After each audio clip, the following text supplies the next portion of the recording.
Hello everyone. तो इस video में हम डिस्कस करने वाले हैं अबाउट डायनेमिक मेमोरी एलोकेशन या फिर रन टाइम पर मेमोरी हम कैसे एलोकेट करते हैं। प्रीवियस वीडियो में हमने देखा कि किसी टिपिकल सी प्रोग्राम के लिए मेमोरी लेआउट कैसा होता है, कौन से सेगमेंट में किस टाइप के वैल्यूज़ को हम स्टोर करते हैं, और हीप और स्टैक जो मेमोरी होती है उन दोनों में डिफरेंस क्या है, राइट।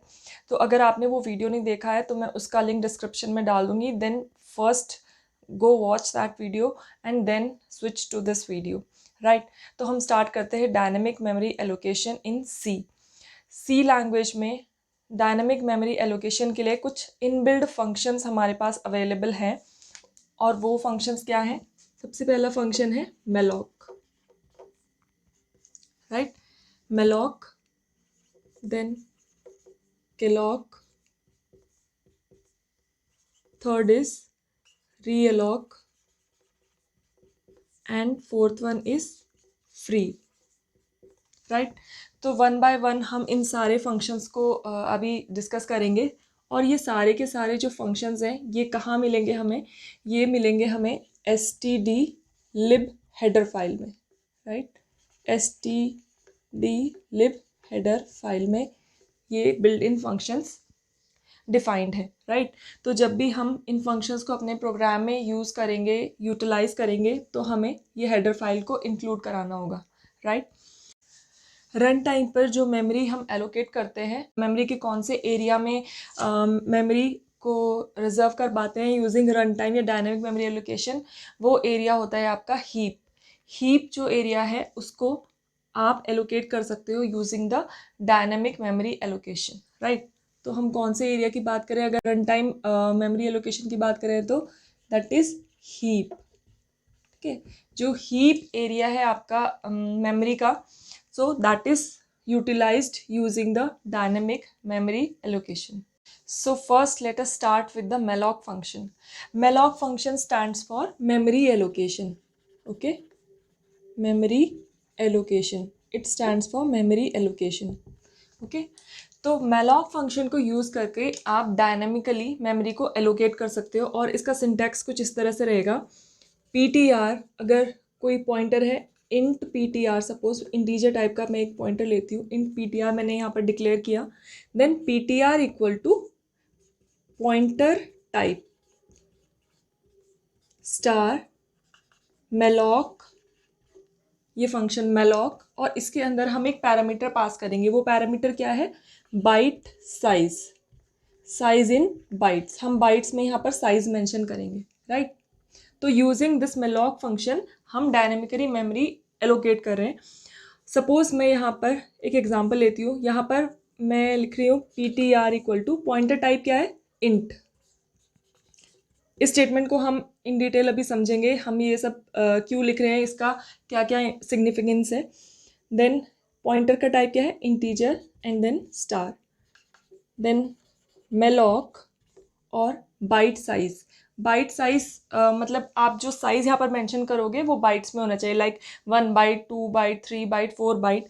अब ये इंटीजर टाइप का आपका जो पॉइंटर है इंटीजर टाइप का है, तो जो आप साइज मेंशन करोगे, सपोज आपने साइज मेंशन किया 4, राइट। 4 साइज मेंशन करने से क्या होगा, मेमोरी में सपोज ये आपकी हीप मेमोरी है और ये डिफरेंट लोकेशंस है, 1 बाइट ईच। एक मेमोरी लोकेशन कितने बाइट का होता है, 1 बाइट का। तो यूजिंग दिस स्टेटमेंट मैंने क्या किया, मैंने 4 बाइट्स मेमोरी को ब्लॉक कर दिया या फिर एलोकेट कर दिया। सपोज मेरा मेमोरी एलोकेशन स्टार्ट हो रहा है 1002, 100, 101, 102 एंड 103, 4 बाइट्स का मैंने मेमोरी एलोकेट की है। तो ये 4 बाइट्स मैंने यूटिलाइज कर ली है, एलोकेट कर ली है फॉर दिस इंटीजर। और ये जो ptr है ये पॉइंट करेगा इस 100 एड्रेस को, जो बेस एड्रेस है ना, जहाँ से ये स्टार्ट हो रही है addressing for this particular block, that is 100। तो ptr किसको पॉइंट करेगा, 100 को।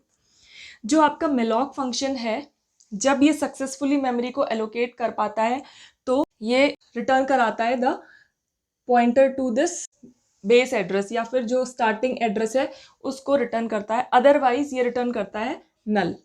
अगर सक्सेसफुली मेमोरी एलोकेट नहीं हुई, किस केस में हो सकता है ऐसा? सपोज उसके पास उतनी मेमोरी नहीं है टू एलोकेट द मेमोरी।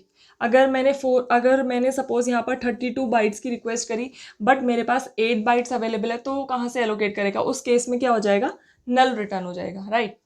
ये जो मेलॉक फंक्शन है इसको आइडिया नहीं है कि ये किस टाइप के डेटा के लिए मेमोरी एलोकेट कर रहा है। जो हमने अभी मेमोरी एलोकेशन किया वो इंटीजर है या फ्लोट है या बूलियन है, इसको आइडिया नहीं है, राइट। तो उसकी वजह से ये वॉइड पॉइंटर रिटर्न करता है। वॉइड पॉइंटर, जो पॉइंटर रिटर्न करता है वो वॉइड टाइप होता है। So it is the responsibility of the programmer to type cast it into, वो प्रोग्रामर की रिस्पॉन्सिबिलिटी है कि वो उसको अप्रोप्रिएट डेटा टाइप में टाइप कास्ट करे, राइट। हम यहाँ पर हमारा पॉइंटर किस टाइप का है? इंटीजर टाइप का। तो हम यहाँ पर इंटीजर पॉइंटर लगाकर इसको टाइप कास्ट कर रहे हैं इनटू इंटीजर पॉइंटर। तो this is the responsibility of the programmer and it is a very good practice. ये एक बहुत अच्छी प्रैक्टिस है कि आप जो भी ये वैल्यू रिटर्न करा रहा है मेलॉक से, उसको आप टाइप कास्ट करो into the appropriate data type. जिस टाइप का भी ये पॉइंटर है उस पर आप उसको टाइप कास्ट करो, राइट। यहाँ पर मैंने सिंपली इंटीजर टाइप के लिए 4 बाइट्स वैल्यू दे दी है, बट ज़रूरी नहीं है कि for your machine architecture it is 4 bytes. तो it is a good practice कि आप यहाँ पर ptr equal to int type cast लगाकर मेलॉक आप साइज ऑफ फंक्शन का यूज़ करो, that is the best thing. Size of int किस टाइप का है? इंटीजर टाइप का पॉइंटर है, then size of int, right. अगर हम कर दें यहाँ पर स्टार ptr इक्वल टू 15, यानी कि उसमें जो वैल्यू स्टोर्ड है वो 15 हो जाएगा। सपोज ये मेमोरी रिजर्व्ड है 4 बाइट्स, अब मैं इसमें वैल्यू कितनी असाइन कर रही हूँ? दैट इज़ 15 इंटीजर टाइप का है, तो मैं यहाँ पर वैल्यू दे रही हूँ 15। अब अगर मैं क्या करती हूँ, ptr इक्वल टू अगेन ये स्टेटमेंट देती हूँ int malloc size of int, right. और यहाँ पर स्टार ptr इक्वल टू 20। इन दो स्टेटमेंट्स के बाद मैं ये वाली स्टेटमेंट दे दूँ तो क्या होगा? मेमोरी में अगेन 4 बाइट्स की स्पेस रिजर्व हो जाएगी। 1 2 3 4। सपोज इस बार इसका एड्रेस कुछ भी हो सकता है, राइट। सपोज ये एड्रेस है 200 से लेकर 203 तक, 202 201, और इसमें मैंने कितनी वैल्यू दे दी? 20। अब ये मेरे किसी काम का नहीं है ये स्पेस, ये अनयूज्ड स्पेस है, बट ये ऑक्यूपाइड है मेमोरी में, ये फ्री नहीं हुआ है। So that is the responsibility of the programmer to free the memory. उसकी रिस्पॉन्सिबिलिटी है कि मेमोरी को फ्री कर दे जब उसके यूज़ की नहीं है, जो अनयूज्ड मेमोरी है उसको वो फ्री कर दे। तो ये अच्छा होता कि मैं यहाँ पर इस स्टेटमेंट से पहले फ्री ptr कर देती यहाँ पर, तो क्या होता? ये वाली मेमोरी रिलीज़ हो जाती, राइट। ये पूरा स्पेस जो है, स्पेस ऑफ 4 बाइट्स, ये रिलीज़ हो जाता, और तब मैं नेक्स्ट स्पेस एलोकेट करती, ये 4 बाइट्स एलोकेट करके 20 वैल्यू उसकी असाइन करती, राइट। तो ये रिस्पॉन्सिबिलिटी होती है प्रोग्रामर की कि वो जो अनयूज स्पेस है उसको फ्री करता जाए। क्यों ये करना ज़रूरी है? क्योंकि अगर आप फ्री नहीं करोगे तो धीरे धीरे ये मेमोरी ऑक्यूपाइड होती जाएगी with the unused data. Unused data उसमें ज़्यादा हो जाएगा और उससे मेमोरी लीक होती है, उसी को हम बोलते हैं मेमोरी। जिस तरह से आप पेन में इंक ज़्यादा भर दो तो उसमें से इंक लीक होने लग जाती है, राइट। तो उसी तरह से मेमोरी जब फुल हो जाती है विद अनयूज्ड डेटा, तो जो हीप मेमोरी होती है वो लीक कर जाती है, राइट। उसी को हम बोलते हैं मेमोरी लीक। ये जो हमने using malloc function memory allocate करी है, ये कहाँ पर स्पेस ले रही है? हीप में। बट ये जो ptr पॉइंटर है ये आपका इंटीजर टाइप का जो पॉइंटर है, ये कहाँ पर मेमोरी स्पेस ऑक्यूपाई करेगा? In stack, right. ये कहाँ स्टोर्ड है? In stack type of memory. Stack memory में ये स्टोर्ड है ptr, राइट। ये मेन फंक्शन में डिफाइंड है ये इंटीजर। तो ये मेन फंक्शन का क्या है? लोकल वेरिएबल है। तो ये कहाँ मेमोरी ऑक्यूपाई करेगा? In stack memory. एक और चीज़ यहाँ नोट करने वाली, यहाँ पर मैंने पीटीआर की वैल्यू को इनिशियलाइज़ कर दिया 15 से, या फिर यहाँ पर इनिशियलाइज़ कर दिया 20 से। अगर आप वैल्यू को इनिशियलाइज़ नहीं करो, अगर यहाँ तक आप ये वाला स्टेटमेंट देखो, जस्ट आपने मेमोरी को एलोकेट किया है, तो क्या होता है कि आपके जो इसके अंदर वैल्यू है, जब तक आपने कोई वैल्यू इसको असाइन नहीं की, तो इसमें क्या होती है, कोई गार्बेज वैल्यू, ठीक है, कोई भी गार्बेज वैल्यू इसके अंदर होती है, राइट। तो अभी हमने देखा कि यहाँ पर हमने सिर्फ एक वैल्यू के लिए मेमोरी रिजर्व करी, क्योंकि हमने क्या किया यहाँ पर, साइज ऑफ इंट मतलब 4 बाइट्स के लिए स्पेस रिजर्व किया। बट सपोज आपको एरे ऑफ 20 एलिमेंट्स या फिर एरे ऑफ 30 एलिमेंट्स, इसके लिए अगर आपको स्पेस रिजर्व करना है, तो क्या आप malloc फंक्शन का यूज़ कर सकते हैं? तो इसको हम देखते हैं। सो सपोज अब मुझे जो मेमोरी एलोकेट करनी है, वो एलोकेट करनी है फॉर एरे ऑफ 20 एलिमेंट्स। अभी हमने देखा just for 1 element for 1 data item. अब हमने देखना है मेमोरी एलोकेशन फॉर 20 एलिमेंट्स। उसको हम कैसे करेंगे? हम लिखेंगे ptr इक्वल टू क्या है, pointer type int star then malloc, और यहाँ पर मेंशन करेंगे 20 इंटू बाइट साइज कितना है, साइज ऑफ इंट, राइट। तो ये स्टेटमेंट देने के बाद हम कितनी मेमोरी यहाँ पर एलोकेट कर पाएंगे, 20 इंटू 4 यानी कि 80 बाइट्स, राइट। कितनी मेमोरी एलोकेट कर पाएंगे, 80 बाइट्स। तो सपोज जो मेरा एड्रेस है, बेस एड्रेस जहाँ से उसने मेमोरी देना स्टार्ट किया है, जो ब्लॉक है पूरा, उसकी मेमोरी स्टार्ट हो रही है 100 से, तो कितनी बाइट्स, 80 बाइट्स। तो सपोज ये कहाँ तक मेमोरी एलोकेट करेगा, 1079 मेमोरी लोकेशन तक ये इस एरे को, ये जो ब्लॉक है, ये पूरा ब्लॉक इसके लिए रिजर्व कर देगा, right, starting from here to here. और जो पॉइंटर है ये किसको पॉइंट करेगा, बेस एड्रेस को, जहाँ से इस पर्टिकुलर ब्लॉक की जो फर्स्ट बाइट है उसको पॉइंट करेगा, दैट इज 1000। जब सक्सेसफुली मेमोरी एलोकेट हो जाएगी 80 बाइट्स की, तो इस पूरी फंक्शनैलिटी को ढंग से समझने के लिए, malloc फंक्शन की फंक्शनैलिटी को ढंग से समझने के लिए हम एक यहाँ पर सी एग्जाम्पल लेंगे, जिससे बहुत क्लियर हो जाएगा कि इन वैल्यूज़ में, इन लोकेशंस में हम वैल्यूज़ को किस तरह से असाइन करेंगे और उनको रिट्रीव कैसे करें। तो हम यहाँ पर एक सी प्रोग्राम लिखने जा रहे हैं। सपोज मेरा मेन फंक्शन है, उसका टाइप है इंट, राइट। यहाँ पर मैं 2 वेरिएबल्स डिक्लेयर कर रही हूँ, I and N. I for loop को इटरेट कराने के लिए, और एन रन टाइम पे यूज़र से वैल्यू एंटर कराने के लिए कि उसको कितने एलिमेंट्स चाहिए, राइट। तो इस केस में जैसे हमने कितने 20 एलिमेंट्स लिए थे, तो ये फ्लेक्सिबिलिटी हम यूज़र के हाथ में देते हैं कि उसको रन टाइम पे कितनी वैल्यू इंसर्ट कराना चाहता है। तो यहाँ पर मैं एक स्टेटमेंट डालूंगी, printf enter the number of elements, right, and then scanf input लेने के लिए %d, ampersand of n।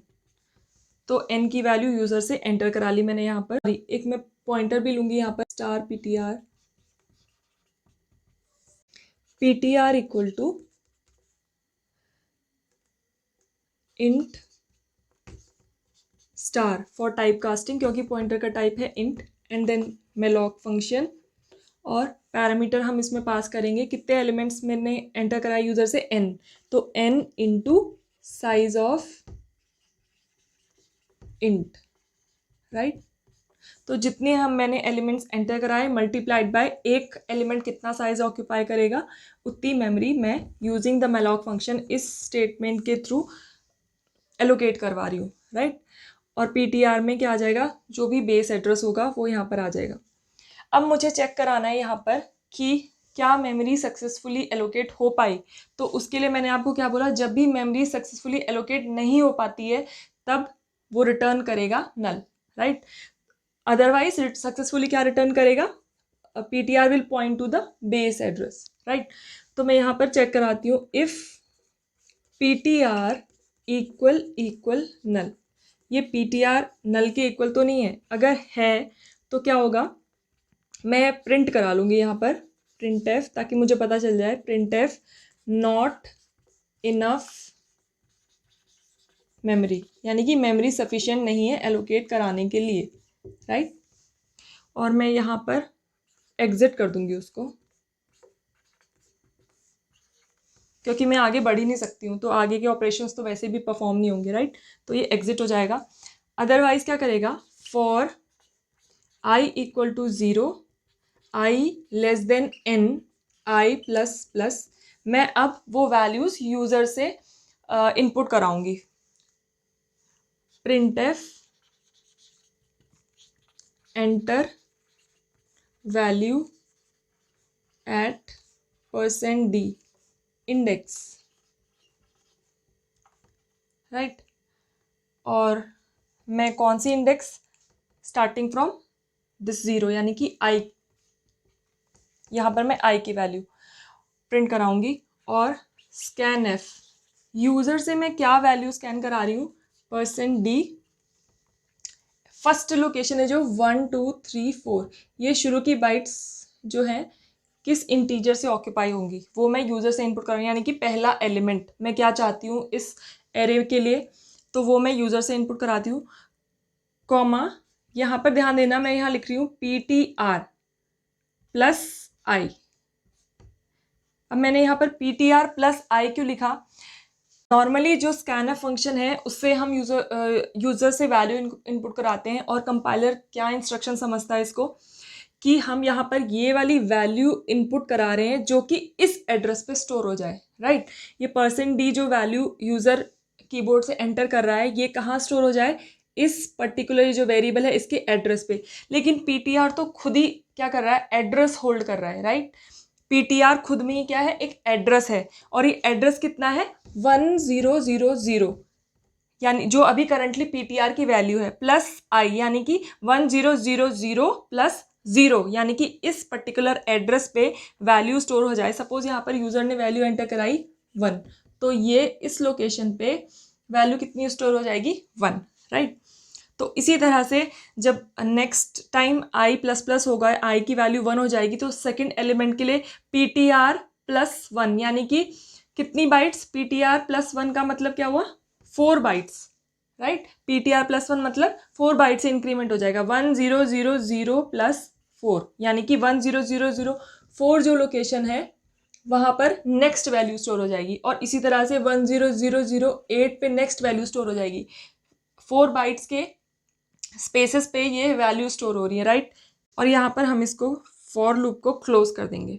Values तो हमने यूजर से इनपुट करा ली, अब हमें कराना है उनको प्रिंट। तो उसके लिए मैं अगेन एक फॉर लूप यूज करूंगी, for I equal to 0, I less than n, I plus plus, right.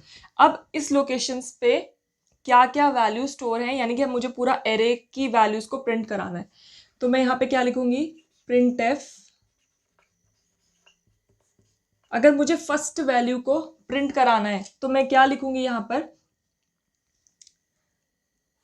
Value eight index आई, कितनी वैल्यू है, %d, सपोज मैं यहाँ पे लिख रही हूँ ये value of PTR plus I. अब इसको देखते हैं कि value at PTR plus I क्या है, for I equal to 0, I equal to 0 है जब हमारा, तो वैल्यू एट PTR कितना है 1000, और आई की वैल्यू है 0, तो वैल्यू एट 1000 कितनी है 1, तो 1 प्रिंट हो जाएगा हमारा। सिमिलरली अब जब आई की वैल्यू प्लस प्लस हो जाएगी, यानी कि आई की वैल्यू 1 हो जाएगी, तब PTR प्लस 1 का मतलब क्या होगा, 1004, 1000 प्लस 4 बाइट्स, कितना 1004। तो वैल्यू क्या है 1004 में, नेक्स्ट एलिमेंट सपोज 2 है, तो इसी तरह से 2 प्रिंट हो जाएगा। देन तो ये पूरी हमारी एरे को प्रिंट कर पाएगा, ये वाला जो स्टेटमेंट है। लास्ट में मैं रिटर्न कराऊंगी यहाँ पर रिटर्न 0, क्योंकि मेन मेथड इंटीजर टाइप का है, सो रिटर्न 0 यहाँ पर फॉर लूप, राइट। तो ये एग्जाम्पल है हमारा किस तरह से malloc फंक्शन काम करता है डायनेमिकली मेमोरी एलोकेट कराने के लिए, राइट। नेक्स्ट हम डिस्कस करते हैं about Kellogg function. Kellogg function का मतलब होता है, केलॉग का मतलब होता है contiguous memory, contiguous memory, right. इसका सिंटैक्स भी मेलॉग से काफ़ी सिमिलर है। इसका सिंटैक्स हम इस तरह से लिखते हैं, P T R equal to, suppose int P T R मैंने ऑलरेडी डिक्लेयर किया हुआ है, P T R equal to P T R type star then calloc. Malloc में हमारा एक आर्गुमेंट जाता था, लेकिन केलॉग फंक्शन में हमारे दो एलिमेंट जाते हैं। एक जाता है n, कितने नंबर ऑफ ब्लॉक्स आपको रिजर्व कराने हैं, और हर एक ब्लॉक का साइज कितना होगा, बाइट साइज। तो इसमें हमारे जाते हैं दो आर्गुमेंट्स, राइट। कहने का मतलब कि अगर आपको 20 ब्लॉक्स रिजर्व कराने ऑफ साइज 4 साइज के 20 ब्लॉक्स, यानी कि टोटल कितनी 80 बाइट्स रिजर्व करानी है, तो आप यूजिंग केलॉग फंक्शन वो काम कर सकते हो। और इसमें भी वॉइड पॉइंटर रिटर्न होता है, तो इसलिए हम उसको टाइप कास्ट कराते हैं into their desired data type, right. तो इंटीजर टाइप का होगा तो आप उसे इंटीजर में टाइप कास्ट कराओगे, अदरवाइज बूलियन, फ्लोट जो भी है, राइट। सो इसके केस में भी जब आपकी सक्सेसफुली मेमोरी एलोकेट हो जाएगी तो वो पॉइंट करेगा to the base address, otherwise आपको रिटर्न करेगा नल। बट केलॉग फंक्शन के केस में जो भी अगर आपने वैल्यू इनिशियलाइज नहीं की है, तो वो सारे ब्लॉक्स जो हैं वो किससे इनिशियलाइज हो जाएंगे, 0 से।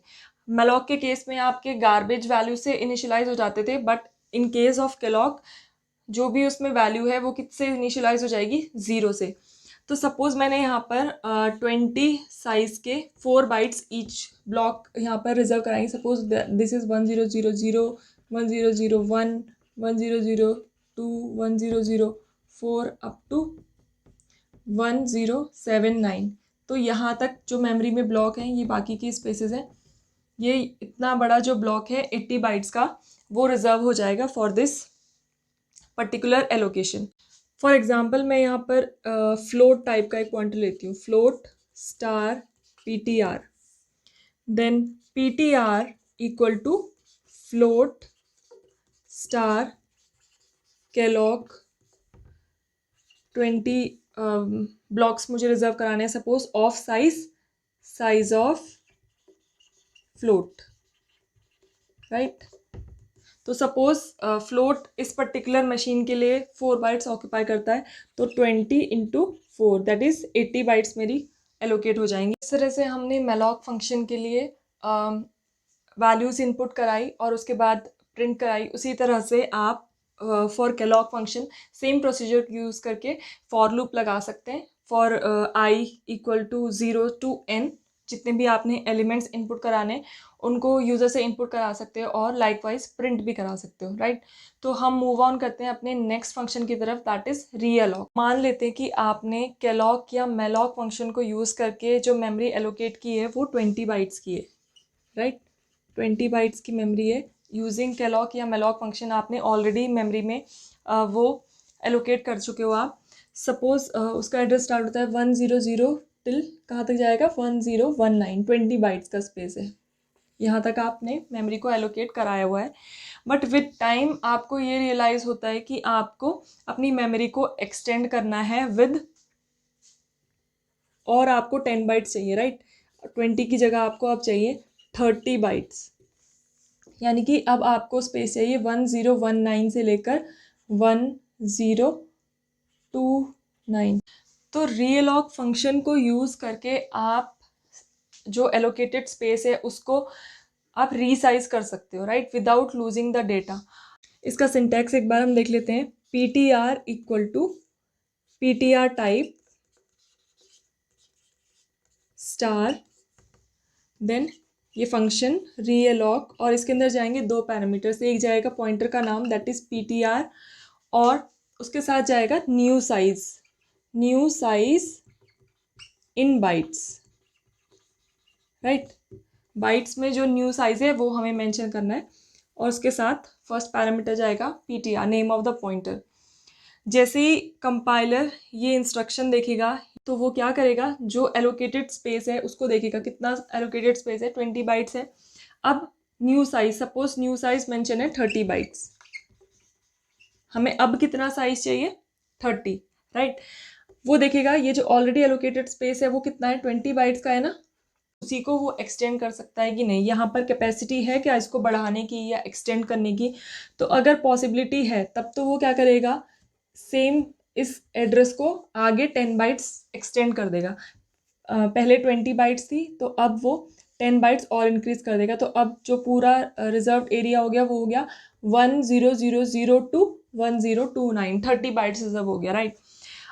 और दूसरा केस क्या है, अगर उसको यहाँ पर ऑलरेडी कोई स्पेस एलोकेटेड है और वो देखता है कि ये ब्लॉक तो एक्सटेंड नहीं हो सकता, इन दैट केस वो क्या करेगा, एक फ्रेश ब्लॉक, हो सकता है वो ब्लॉक स्टार्ट हो रहा है यहाँ पर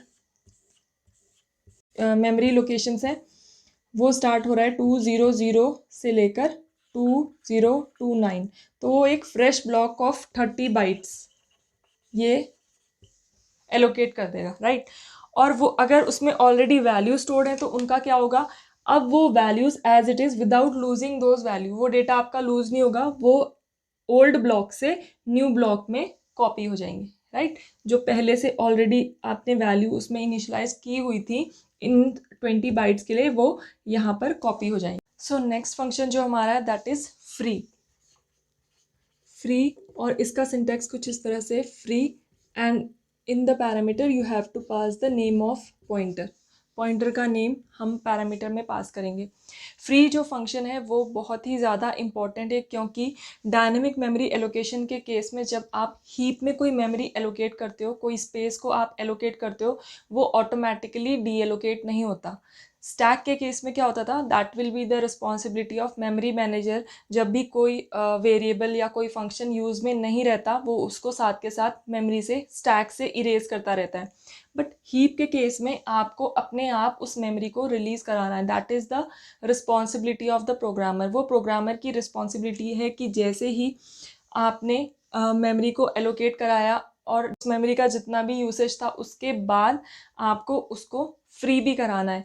अगर आप फ्री नहीं कराओगे तो क्या होगा, अनवांटेड जो स्पेस है वो ऑक्यूपाइड रहेगी मेमोरी में, राइट। अनवांटेड वेस्टेज होगी, तो धीरे धीरे क्या होगा, मेमोरी ऑक्यूपाई होती रहेगी और एक टाइम ऐसा आएगा that will be a memory leak, memory leak वाली कंडीशन पे पहुंच जाएगा आपका जो हीप है। तो टू अवॉइड दैट तो आप एक फ्री फंक्शन को यूज़ करते हो। सपोज आपने मेलॉक फंक्शन को यूज़ करके ptr equal to int star malloc, और यहाँ पर आपने साइज ऑफ इंट, यानी कि आपने यहाँ पर 4 बाइट का कोई साइज जो है वो एलोकेट करा लिया, राइट। तो अब आपको क्या करना पड़ेगा, जब आपने उसमें कोई वैल्यू एंटर करा ली, उसके बाद आपने उसको प्रिंट भी करा लिया, उसके बाद आपको इसको क्या कराना पड़ेगा, फ्री, फ्री ptr। उससे क्या होगा, अब जो अनयूज्ड स्पेस है अब वो अनयूज्ड है, अनयूज्ड मतलब अब उसका कोई हम यूटिलाइजेशन नहीं कर रहे, तो उसके बाद हमें उसको फ्री कराना होगा, right. Otherwise it will lead to memory leak, memory leak वाली सिचुएशन हमें फेस करनी पड़ेगी। तो टू अवॉइड दैट बहुत ज़रूरी है कि आप फ्री फंक्शन को अच्छे से यूटिलाइज करें, right. So this was the dynamic memory allocation in C. So dynamic memory allocation के लिए जो भी हमने फंक्शंस आज देखे हैं उनकी यूजेबिलिटी क्या है, तो इसको हम यूटिलाइज करने वाले हैं अपने जो नेक्स्ट टॉपिक्स हैं, जो नेक्स्ट कॉन्सेप्ट्स हैं उनमें। सो this lecture is very important from that point of view. So I hope these functions are very clear to you now. Do ask me in the comment section if you have any doubts. Thanks for watching.